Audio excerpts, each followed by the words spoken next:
Okay, good. Uh, okay, today's topic is specification and calculation of the system, and we can see the performance of collector. Okay, this is our today's topic: specification and calculation of the system and collector performance. Okay, if you have a pen calculator with you, please keep it with you. All of you keep calculator pen note with you. Now let us see some little calculations. By using this calculation, we can solve some problems also. Okay. If you have any pen and calculator note with you, please keep it with you, all of you.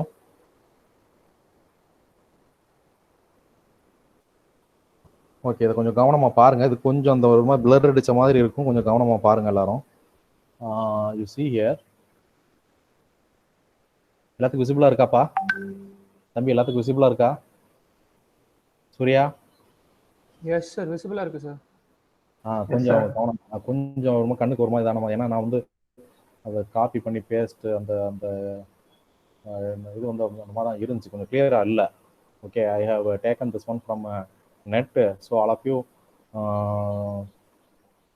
listen and see carefully. Okay, you see, I will explain step by step. This one is the specification and calculation of the system. Okay, here what we are going to find means, you see here, per year by using this solar panel, single panel, by using single panel per year, how much energy is producing, and in that energy for household purpose, we are using that energy to the household purpose. Okay, little amount of energy we are in this whole energy, we are using little amount of energy to the household purpose, and remaining energy we are selling outside. Okay, we are selling outside. For how much price we are going to sell the remaining energy, like that we are going to calculate. Okay, புரிஞ்சதா? என்ன செய்ய போறோம்னா, per இயருக்கு ஒரு solar பேனலை வச்சு per இயருக்கு எவ்வளவு எனர்ஜி ப்ரொடியூஸ் பண்ண போறோம் அப்படிங்கிறத நம்ம பார்க்க போறோம். சரிங்களா? எவ்வளவு எனர்ஜி ப்ரொடியூஸ் பண்றோமோ அந்த பெர் இயருக்கு ஒரு certain amount of energy produce பண்ண போறோம். அதுல வந்து நம்ம வீட்டுக்கு தேவையான எனர்ஜியை யூஸ் பண்ணிக்க போறோம், அதுல இருந்தே யூஸ் பண்ணிட்டு மீதி எனர்ஜியை வந்து வெளியே விற்க போறோம். எவ்வளவு அமௌண்ட்டுக்கு விற்க போறோம் அப்படிங்கிறத தான் we are going to see now. Okay, you see here, இங்க வந்து பாருங்க, in the first step they have mentioned the solar energy. நான் சொல்லி கொடுத்தோம்ல ஃபர்ஸ்ட் யூனிட்ல, சோலார் எனர்ஜி வந்து இந்த ரேடியேஷன் வந்து எவ்வளவு நமக்கு வருது அப்படின்னா 1.353 கிலோவாட் பெர் மீட்டர் ஸ்கொயர். ஒரு மீட்டர் ஸ்கொயருக்கு வந்து இவ்வளவு கிலோவாட்ல we are getting the solar energy. Okay, from the sun. இதை வந்து first they have mentioned in joules per second. ஒரு ஜூல்ஸ் பெர் செகண்ட்ங்கிறது என்னது? ஒரு ஜூல்ஸ் பெர் செகண்ட்ங்கிறது என்னதுப்பா? ஒரு வாட்டு. சரிங்களா? அதை ஒரு ஜூல்ஸ் பெர் செகண்ட்ங்கிறது ஒரு வாட்டு, அதை வந்து கிலோ வாட்டாக மாற்றிருக்காங்க. இன்ட்டு 10 to the power -3 போட்டு கிலோ வாட்டாக மாற்றிருக்காங்க. சரிங்களா? உனக்கு சன்ல இருந்து கிடைக்கிற ரேடியேஷன் வந்து இவ்வளவு. இது வந்து ஃபர்ஸ்ட் யூனிட்ல நான் சொல்லியிருக்கேன். இதை நம்ம வந்து ஏற்கனவே நம்ம எப்படி இவ்வளோ இந்த அமௌண்ட் வருதுங்கிறத ஒரு கால்குலேஷன் யூஸ் பண்ணி கண்டுபிடிச்சிருக்கோம். அசைன்மெண்ட்ல கூட நீ பண்ணியிருப்பேன்னு நினைக்கிறேன். ஓகேவா? சரி, இதை வந்து நம்ம வந்து கான்ஸ்டண்ட்டாக எடுத்துக்கிறோம். சோலார் எனர்ஜி டென்சிட்டியை வந்து கான்ஸ்டண்ட்டாக எடுத்துக்கிட்டு hours of yearly sunlight assumed in Victoria, அந்த விக்டோரியாங்கிற பிளேஸ்ல வந்து இதை வந்து அசியூம் பண்ணியிருக்காங்க. ஹார்ஸ் ஆஃப் இயர்லி சன்லைட், ஒரு வருஷத்துல எவ்வளோ சன்லைட், எவ்வளோ மணி நேரத்துக்கு எவ்வளோ சன்லைட் கிடைக்குது அப்படிங்கிறத இன் ஹார்ஸ்ல தே ஹவ் டேக்கன். சரிங்களா? ஒரு வருஷத்துக்கு வந்து they are getting nearly 2223 hours.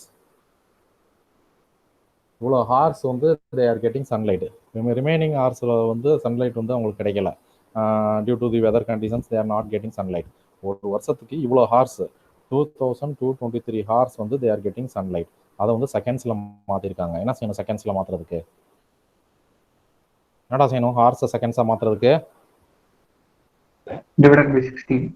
மண்டை. Divided by 3600. ஹார்ஸ் செகண்ட்ஸாக மாற்றுறதுக்கு டிவைட் பை 60யா?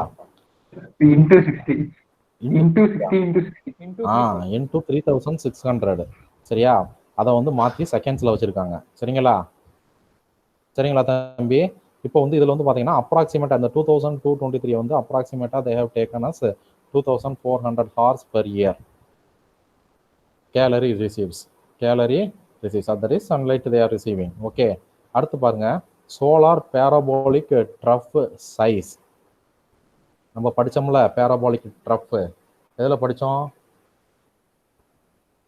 எந்த கலெக்டரில் படித்தோம்ப்பா? பேராபோலிக் எந்த கலெக்டரில்? மொத்தம் ரெண்டு டைப் ஆஃப் கலெக்டர் தான் நம்ம வந்து செகண்ட் யூனிட்ல இருக்குது. செகண்ட் யூனிட்ல நம்ம பார்த்துருக்கோம் 2 types of collector. One is, சொல்லுங்க யாராவது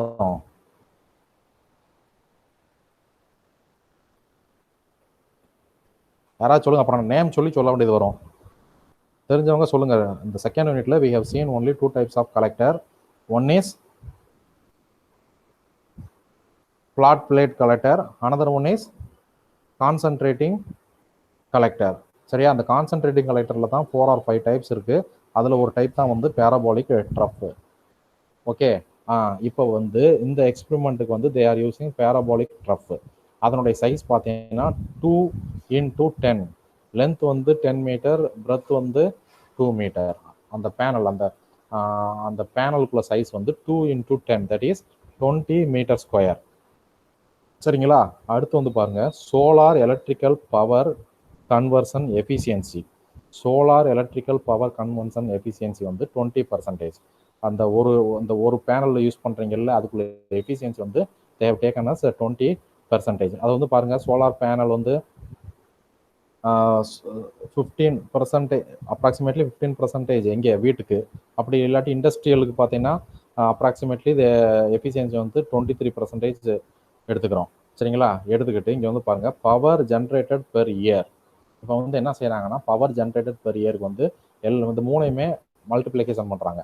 எதெல்லாம் இங்கே பாருங்க, சோலார் எனர்ஜி டென்சிட்டி இன்டூ இதுக்குள்ள ஏரியா, அந்த பேராபோலிக் ட்ரஃபுக்குள்ள ஏரியா இன்டூ சன்லைட் நமக்கு எவ்வளோ கிடைக்குதோ அது இன்டூ எஃபிஷியன்சி. இந்த நாளையும் மல்டிப்ளிகேஷன் பண்ணீங்கன்னா you will get power generated per year வந்து இன் ஜூல்ஸில் வரும்.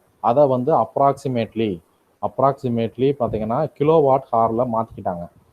12,000 கிலோவாட் ஹார். ஜூல்ஸை வந்து கிலோவாட் ஹாராக மாற்றுறதுக்கு என்னப்பா செய்யணும்?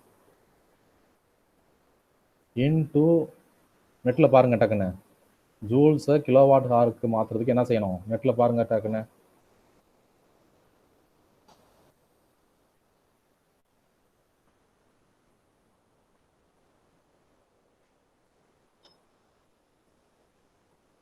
யாராவது சொல்லு, ஆக்டிவ் வரீங்க?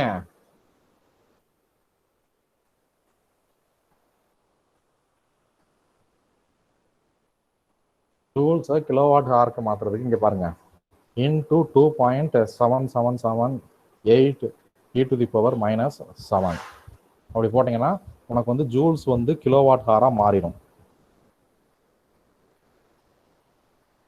ஓகே, இங்கே வந்து பாருங்க பவர் ஜென்ரேட்டட் பெர் இயர் வந்து ஜூல்ஸில் வருது, அதை வந்து கிலோவாட் ஹாருக்கு மாற்றிக்கிட்டாங்க. இந்த வேல்யூ இன்டூ அந்த இது போட்டீங்கன்னா you will get this answer. 12,000 kilowatt ஹாரில் உனக்கு வரும். சரிங்களா? Then assume average home power use. நல்லா கவனிச்சுக்க. இங்கே வந்து பாருங்க உனக்கு இப்போ வந்து பவர் வந்து ஒரு பேனலை வச்சு உனக்கு பவர் வந்து 12,000 கிலோவாட் ஹார் கிடைச்சிருக்கு. சரிங்களா? நமக்கு வீட்டுக்கு வந்து சர்டன் பவர், அந்த ஹீட்டருக்கு அந்த மாதிரி நமக்கு எதுக்கெல்லாம் தேவையோ அதுக்கெல்லாம் வந்து we can take some power from this. சரிங்களா? அப்போ வீட்டுக்கு வந்து 8,900 கிலோவாட் ஹார் எடுத்துக்கிட்டாங்க. போக மீதி எவ்வளோ இருக்கும்? பாருங்க, power saving per year for average home அப்படின்னா அந்த வீட்டுக்கு நமக்கு யூஸ் பண்ணுற பவர் வந்து 8,900. அதை வந்து எடுத்துக்கிட்டு அது போக மீதி வந்து பார்த்தீங்கன்னா இங்கே வந்து பாருங்க hot water 8,900 minus energy surplus. பாருங்க இங்கே வந்து பாருங்க இந்த விசிபிளா இருக்காடா? இங்க வந்து பாருங்க, நமக்கு வீட்டுக்கு எவ்வளவு தேவைன்னா 8900 கிலோவாட். மொத்தம் நமக்கு அந்த ஒரு ஒரு பேனல் வச்சு கிடைச்சது வந்து 12000 கிலோவாட் ஹவர். நமக்கு வீட்டுக்கு எவ்வளவு செலவாகுதுன்னா 8000 power saving per year for average home. 8900ங்கிறாங்க. Plus at least 10% energy saving for hot water exchange வந்து 8900 கிலோவாட் மைனஸ்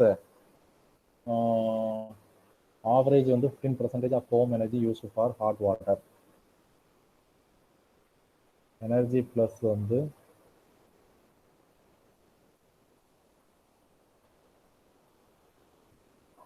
நல்லா கவனி, இங்க பாரு. நமக்கு வீட்டுக்கு ஒரு அமௌண்ட் எடுத்தோம்ல, 8900 எடுத்தோம்ல, அதுல வந்து 10% வந்து ஹாட் வாட்டர் இது ஹாட் வாட்டர் யூஸ் பண்றதுக்கு வந்து 10% அதுல இருந்து எடுத்துக்கிட்டோம். 15% எடுத்துக்கிட்டோம். சரிங்களா? 15% எடுத்துக்கிட்ட போது 1300 வரும். அதை வந்து இதுல மைனஸ் பண்ணோம்னா you will get 7600 kilowatt for yearly use. திரும்ப எனர்ஜி சர்ப்ளஸ் பார்த்தீங்கன்னா 4400 வாட்ஸ் அப்படிங்கும்போது மொத்தம் இது இருந்துச்சுல 12,000 மைனஸ் 7600 மைனஸ் பண்ணீங்கன்னா யூ வில் கெட் எனர்ஜி சர்ப்ளஸ்னா எக்ஸ்ட்ரா நம்மள்கிட்ட இருக்கிறது வந்து 4400 கிலோவாட். இப்போ பாருங்க, இந்த இதில் பாருங்க, இந்த ஸ்லைடில் பாருங்க, we are producing 12,000 kilowatt hour. சரியா? by using single panel we are producing this much of power. இதுல வந்து யூசேஜ் பாத்தீங்கன்னா இது வந்து அசியூம் தான் பண்ணிக்கிறாங்க. Assume average home power use வந்து இவ்வளோன்னு சொல்லி அசியூம் பண்ணிக்கிட்டு இப்போ என்ன செய்யறாங்கன்னா அதுல இருந்து இந்த 1300 எப்படி வந்துச்சு? 15% போடுங்க. 8900க்கு 15% போட்டா எவ்வளவு வருது? 8900 into 0.15 வருதா? 1335 வரும். Approximately they have taken us 1300 kilowatt hour. சரிங்களா? அப்ப இங்க பாருங்க, இது வந்து இவ்வளவு பவர் நமக்கு வீட்டுக்கு தேவைன்னு சொல்லி நம்ம அசியூம் பண்ணிக்கிட்டு அதுல இருந்து 15% வந்து ஹாட் வாட்டருக்கு மட்டும் ஒரு பெர் இயருக்கு வந்து 15% செலவாகுது. அதை வந்து மைனஸ் பண்ணிக்கிட்டா மீதி இருக்கிறது வந்து இவ்வளவு. சரிங்களா? நமக்கு வீட்டுக்கு நமக்கு எவ்வளவு தேவை, ஒரு தேவைன்னு சொல்லிட்டு ஒரு அமௌண்ட் எடுத்தோம்ல, அதுல மீதி இருக்கிறது வந்து இவ்வளவு. சரிங்களா? அதை வந்து இந்த மொத்தம் நமக்கு எவ்வளவு கிடைச்சிருக்குதோ அதுல வந்து அதை கழிச்சீங்கன்னா you will get this answer 4400. சரிங்களா? இப்போ இந்த அமௌண்ட் வந்து இந்த 4400 கிலோவாட் ஹவர் வந்து எனர்ஜி சர்ப்ளஸ், எக்ஸஸ் அமௌண்ட். நமக்கு வீட்டுக்கு தேவையானது போக மீதி உள்ளது வந்து இது. சரிங்களா? இந்த மீதி இந்த 7600 வந்து வேற எதுக்காக நம்ம யூஸ் பண்ணிக்கலாம். இங்க வந்து ஹாட் வாட்டருக்கு மட்டும் நான் சொல்லியிருக்கேன். மீதி இந்த 7600 வந்து வேற பர்பஸ்க்கு நமக்கு எதுக்கு தேவையோ அதுக்கு வந்து நம்ம வந்து யூஸ் பண்ணிக்கிற வேண்டியதான். சரிங்களா? யூஸ் பண்ணிக்கிட்டு இந்த ஹீட்டர் குக்கர்லாம் யூஸ் பண்ணாங்களா, அது மாதிரி எதுக்காவது யூஸ் பண்ணிக்கிட்டு நமக்கு வந்து மீதி எக்ஸஸா இருக்க அமௌண்ட் வந்து 4400. சரிங்களா? இது வந்து டாலர்ஸ்ல சொல்லியிருக்காங்க. நமக்கு அது தேவையில்லை, இதை விட்டுருங்க. இந்த ஸ்டெப்ஸ்லாம் விட்டுட்டு நமக்கு எக்ஸஸா இருக்க பவர் வந்து இவ்வளவு. இதை வந்து we can sell it outside. ஏதாவது கம்பெனிக்கு அல்லது கவர்மெண்ட்டுக்கு எதுக்காகவும் நம்ம வந்து இந்த பவரை வந்து நம்ம வந்து விற்கலாம். சரிங்களா? இந்த 4400 கிலோவாட் ஹார், ஒரு கிலோவாட் ஹார் வந்து இவ்வளவு அமௌண்ட். இங்க வந்து பாருங்க டாலர்ல சொல்லியிருக்காங்க. ஒரு கிலோவாட் ஹார் வந்து 7 அப்படிங்கிறது சொல்லியிருக்காங்க. நமக்கு வந்து ருபீஸ்ல வந்து சொல்லிக்கலாம். இது வந்து டாலர்ல பாருங்க, எனர்ஜி சேவிங் $532 வந்து அவங்களுக்கு வந்து கிடைச்ச லாபமா இருக்கு. நம்ம வந்து ருபீஸ்ல வந்து ஒரு கிலோவாட் பவர் வந்து இவ்வளோன்னு சொல்லி நம்ம ஃபிக்ஸ் பண்ணிக்கிட்டு we can sell it outside, இதை ஃபார் பிரைவேட் ஆர் கவர்மெண்ட் செல் பண்ணி நம்ம வந்து ஒரு வருஷத்துக்கு இவ்வளோ நம்ம வந்து சம்பாதிக்கலாம். இதுல வந்து பார்த்தீங்கன்னா இது புரிஞ்சதா தம்பி? அக்கா புரியாம இருக்கா? இது வந்து பாருங்க, இந்த ப்ராப்ளம், இந்த calculation for only one panel, ஒரு பேனலுக்குள்ள கால்குலேஷன் தான் இது. அதுல வந்து நமக்கு வந்து இவ்வளவு ப்ராஃபிட் கிடைச்சிருக்கு. 4400 கிலோவாட் ஹார். அப்போ ஒரு கிலோவாட் ஹார் வந்து ஃபார் எக்ஸாம்பிள் நீ வந்து ஒரு 5 rupeesக்கு விற்கிறேன்னு வச்சுக்க. அப்போ 4400 into 5 போட்டேன்னா you will get nearly 20,000 per year ஒரு பேனலுக்கு. If you are using 100 or 200 panel means how much amount you are getting profit like that, you think it. Okay, இதில் வந்து பார்த்தீங்கன்னா நமக்கு வந்து இன்புட்டு எனர்ஜி வந்து ஃப்ரீயாக கிடைக்குது. இன்புட் எனர்ஜி வந்து ஃப்ரீயாக கிடைக்குது. Without any cost we are getting the input. But the expense வந்து பார்த்தீங்கன்னா என்னது மெயின்டெனன்ஸ் காஸ்ட்டு இதுக்கு கண்டிப்பாக இருக்குது. சரிங்களா? மெயின்டெனன்ஸ் காஸ்ட்டு, அடுத்து இன்ஸ்டலேஷன் காஸ்ட்டு, இது 2 காஸ்ட்டு தான் உனக்கு. சரியா? ஒன்ஸ் நீ இன்ஸ்டால் பண்ணிவிட்டு பீரியாடிக்கலாக மெயின்டெனன்ஸ் கரெக்டாக பண்ணிட்டே வந்தேன்னா you will get more profit in this source. By using this source we can get more profit.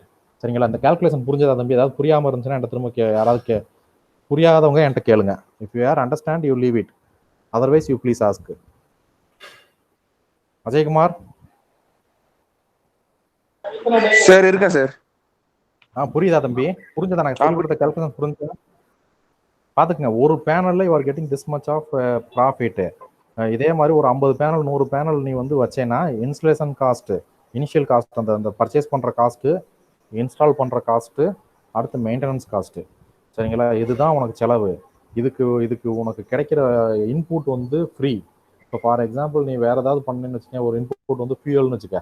இப்போ ஃபியூயலுக்குள்ள காஸ்ட்டு வேறு நமக்கு ஆட் ஆகுது.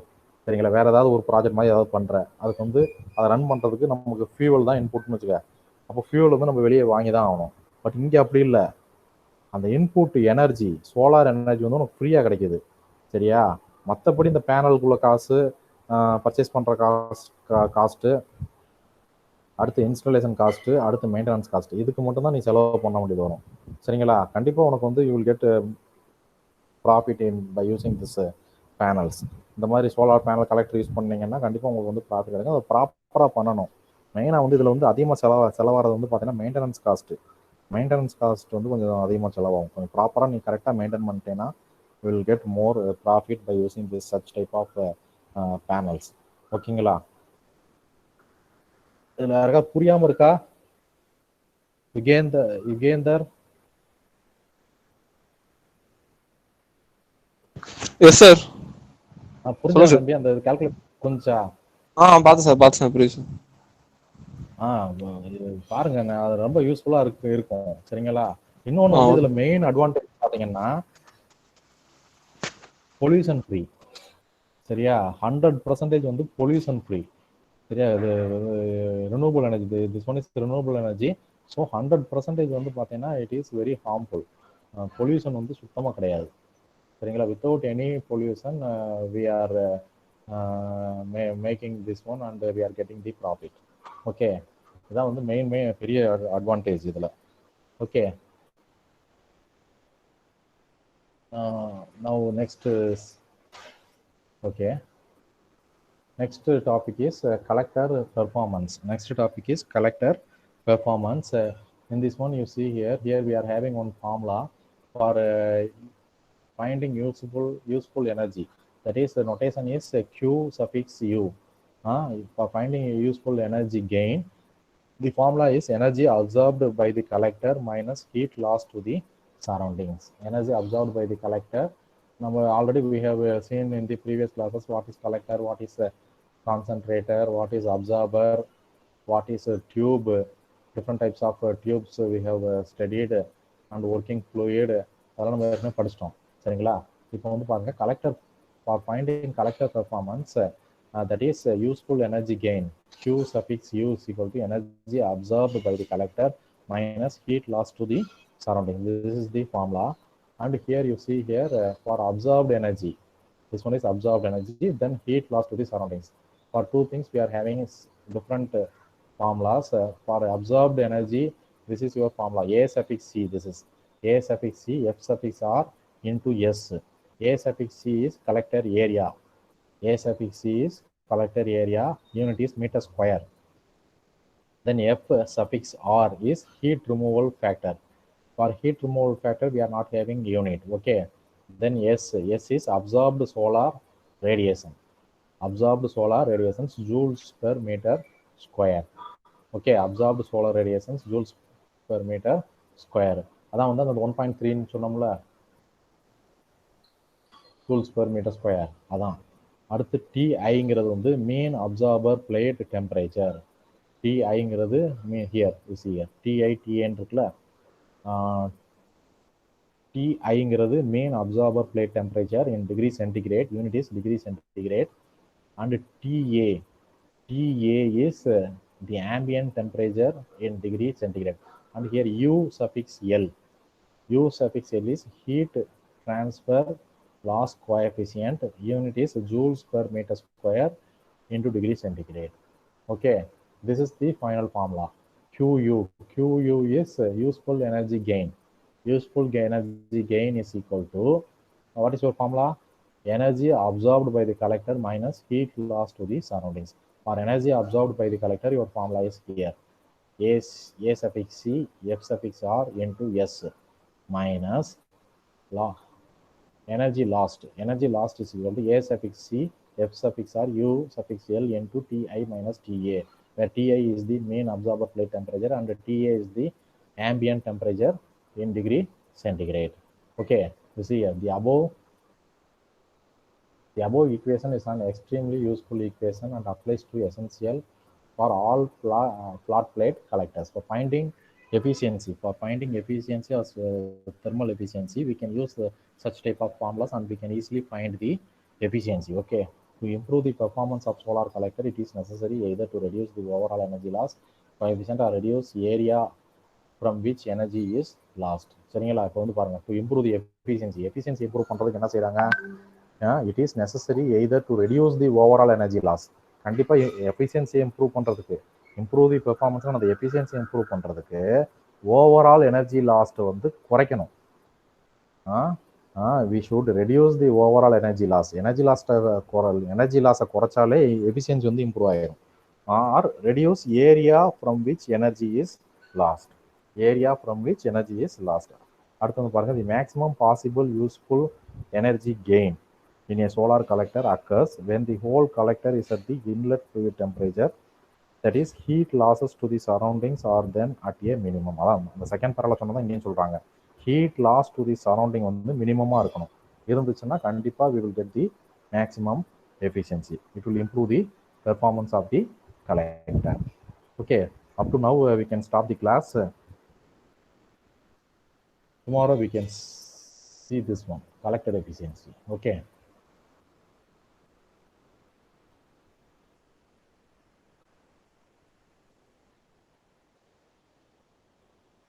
வெயிட் பண்ணுங்க, நான் அட்டெண்டன்ஸ் எடுத்துக்கிறேன்.